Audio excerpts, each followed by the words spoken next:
Hello everybody, it's Mitch Steele and it's a beautiful sunny day here in Ventura. Kind of an anomaly actually, at least for the last couple of weeks it's been pretty overcast. So I'm happy to be out in the sun and I'm going to go take a look at a boat. Today we're going to be looking at this boat here in the background. It's a 1981 46-foot Formosa Peterson. And it's a beautiful boat. It's the one with the dark blue hull. And yeah, it looks like a great boat. 46 feet, that's a lot of boat, and the price is really good on it. So yeah, I'm looking forward to this. So let's go take a look.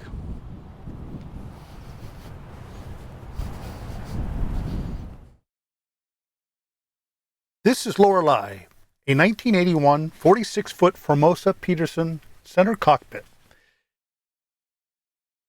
She was built in Taiwan by Formosa Yachts.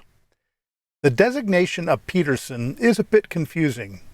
Doug Peterson, a well-known and respected yacht designer, designed the Peterson 44. It is said that Formosa basically used the design of the 44 and added 2 extra feet, without consultation or permission of Doug Peterson. Well, if there's any truth to the old saying that imitation is the sincerest form of flattery, I would guess that Doug Peterson is in a perpetual state of blushing. Regardless of its origins, the Formosa center cockpit is a great design and is well known for being a blue water cruiser. Let's go aboard. This center cockpit is very roomy, and with the canvas and isinglass enclosure, you can be protected from the elements but still have an unobstructed 360-degree view. Most of the panels can also be individually removed, allowing for great airflow. On the aft deck, there is a wind vane power generator, dinghy davit, solar panels, as well as a storage locker. The deck is covered with a sand-type non-skid that gives a good amount of grip, and it looks to be in pretty good condition.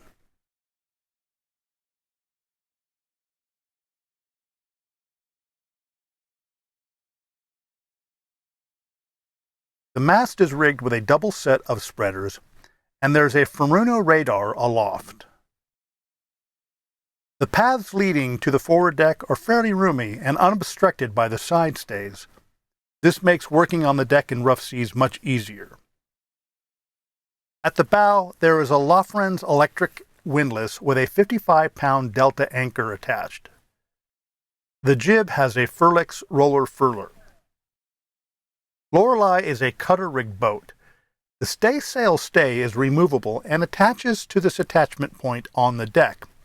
When removed, the stay is held in place by this curved stainless steel channel and pad eye. If you sail most of the time without a staysail, it's nice to have it out of the way, making tacking the jib much easier. The hatches on the forward cabin are in really good condition and are large enough to allow for ample light below. Let's go into the cockpit and see what we have.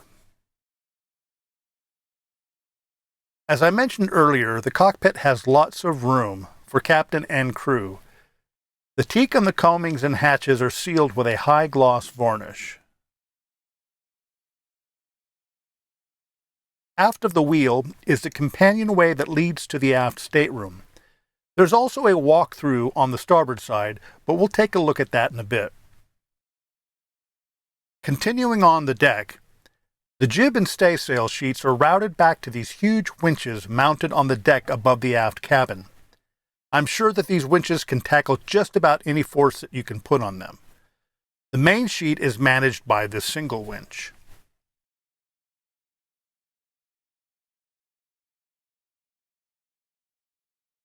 The wheel is mounted on a pedestal which also houses the compass and engine throttle and direction controls.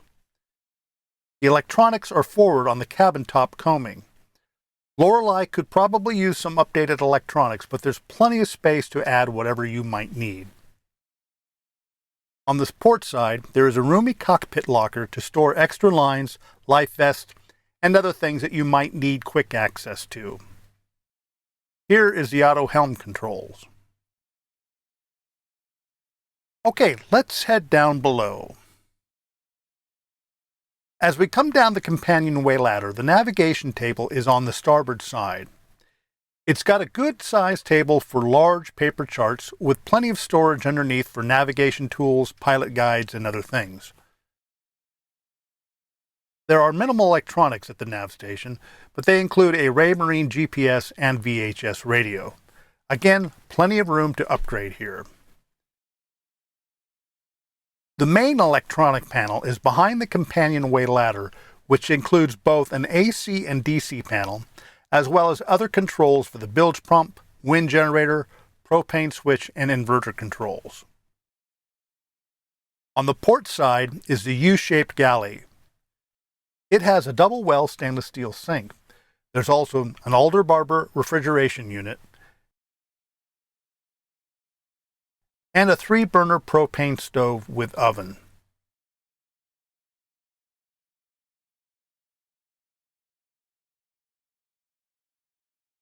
There's plenty of storage around. I also like this expanded countertop. Most galleys suffer from lack of prep and service space, so this is a very useful feature.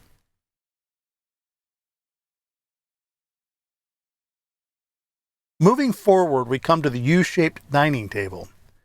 This looks very comfortable and can seat a lot of people.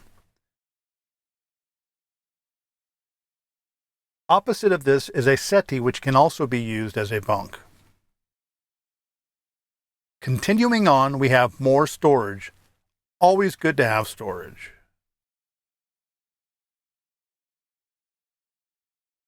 Back on the port side is the head with a hand pump toilet, sink, and mirror. There's also hot and cold water controls for a shower wand, but that's not currently hooked up. If you were to use a shower, there is a very deep sump well below this teak grate. This head can also be directly accessed from the forward berth through this separate door.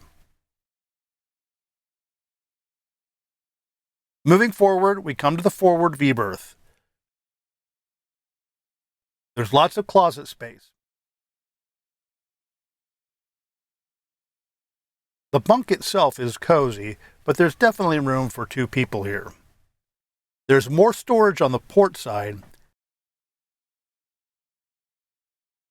and here is that door that leads directly to the head.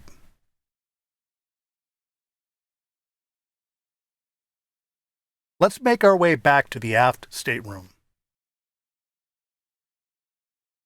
Just aft of the companionway ladder, there is a roomy closet that houses the inverter and other electronics.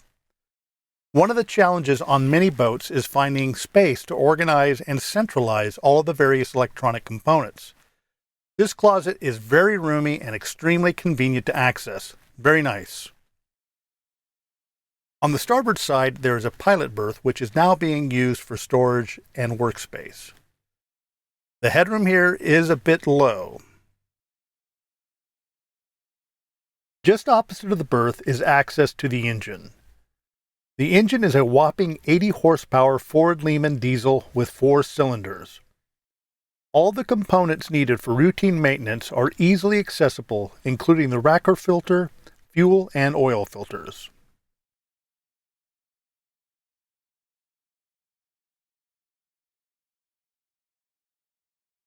On to the aft cabin. The cabin features a queen-size berth, and with the large Lexan hatch overhead, you get a great deal of light.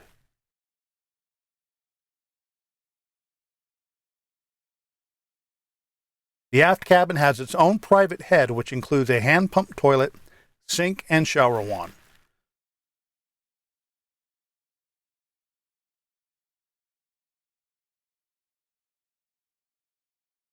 On the starboard side is a series of louvered cabinets for storing clothes.